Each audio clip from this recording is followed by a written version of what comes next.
How profound and how widespread depression, anxiety, and other disorders are. If you look in the emergency departments in the United States, most people who come in with the emotional or disruptive behavior, there's no place to send them. There's not a staff psychiatrist, there's not a psychiatric holding bed. When patients come in who are depressed or anxious, it's frightening and it can make a lot of people uncomfortable. A physician may not have all the training necessary to make the best decision for these patients. Medical school education, such as it is today, physician graduating and then going on to do a residency in family medicine or general medicine, is not going to be very well steeped in the emotional brain sciences. We need more education for providers who do need to improve their skills in treating mental illness. We want to provide materials not just for these professionals, psychiatrists and neurologists, but for the thousands, hundreds of thousands of other clinicians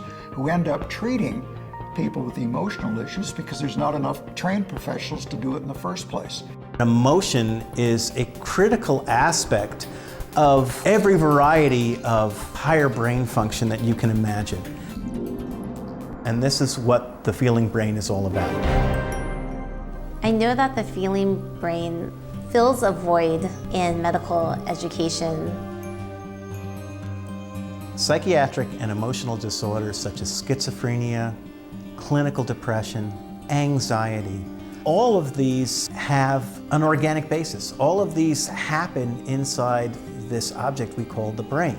Feeling Brain is the first example of a curriculum that can address these things by showing in a scientific fashion the direct relationship between brain circuitry and structure and treatable medical conditions that are emotional disorders. When you address a patient's mental health and emotional health, their physical health improves. Their blood sugars come down, their activity goes up, they start eating better, they're excited to come to see the doctor.